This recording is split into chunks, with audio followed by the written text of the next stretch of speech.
एक व्यक्ति जिसने अपने जीवन में कभी तलवार नहीं उठाई, कभी युद्ध नहीं किया, लेकिन उसके विचार इतने शक्तिशाली थे कि एक पूरी सभ्यता हिल गई।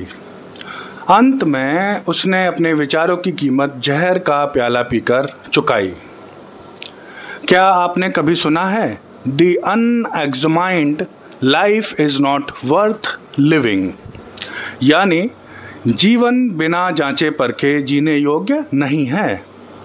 ये शब्द उस व्यक्ति के हैं जिसे हम आज पश्चिमी दर्शन का जनक महान सुकरात कहते हैं।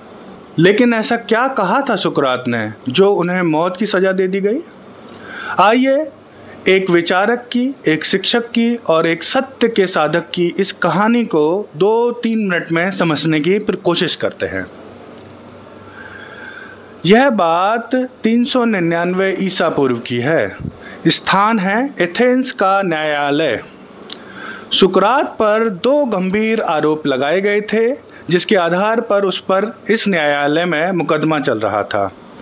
पहला आरोप था युवाओं को भ्रष्ट करने का और दूसरा था नगर के देवताओं में विश्वास न रखना। न्यायालय ने उन्हें एक अवसर दिया कि माफ़ी मांग लो और जीवन दान पाओ, लेकिन सुकरात ने कहा वह इतिहास बन गया। अगर मैं सवाल नहीं पूछ सकता, अपने जीवन की जांच नहीं कर सकता, तो ऐसा जीवन जीने लायक नहीं है। The unexamined life is not worth living for a human being। अब सोचिए, आखिर इस अनएग्जामाइंड लाइफ से सुकरात का क्या मतलब था? सुकरात के लिए जीवन का अर्थ केवल सांस लेना नहीं है, बल्कि अपने अस्तित्व पर सवाल उठाना है। वो कहते थे, क्या आपने कभी सोचा है कि आप कौन हैं? आपका जीवन किस दिशा में जा रहा है? आप जो कर रहे हैं, क्या वो आपके अंतःकरण की आवाज़ है, इनर वॉइस है, या सिर्फ भीड़ का पीछा किए जा रहे हैं?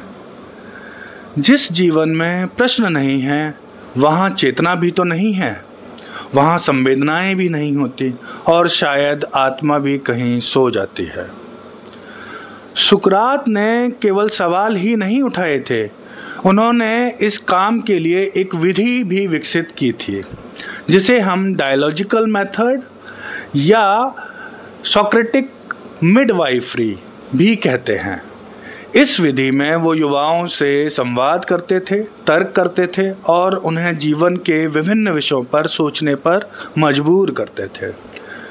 उनके लिए दर्शन कोई किताबी बात नहीं थी, बल्कि जीवन जीने की एक कला थी।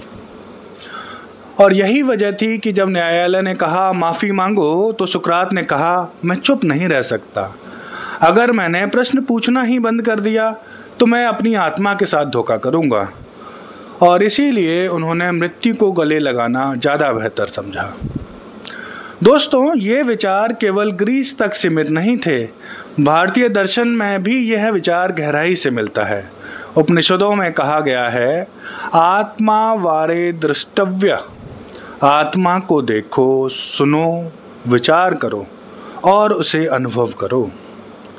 श्रीमद् भगवद गीता में भी श्री कृष्ण कहते हैं पांडवों से, जब तुम आत्मज्ञान प्राप्त कर लोगे, तब कभी भ्रम में नहीं पड़ोगे।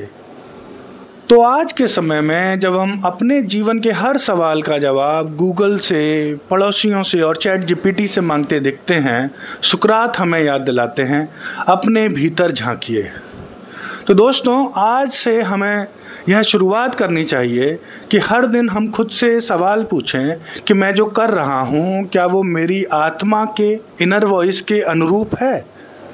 अगर हाँ, तो आगे बढ़िए, अगर नहीं तो रुकिए, सोचिए, चिंतन करिए और फिर दिशा बदलिए। दोस्तों, अगर आपको ये विचार, ये वीडियो अच्छी लगी हो तो लाइक ज़रूर करें, अपने विचार कमेंट में लिखें और अगर अभी तक आपने सब्सक्राइब नहीं किया है चैनल को, तो सब्सक्राइब ज़रूर करें। अगली बार फिर मिलेंगे नए सवाल के साथ। तब तक के लिए अपने जीवन का परीक्षण करते रहिए। धन्यवाद।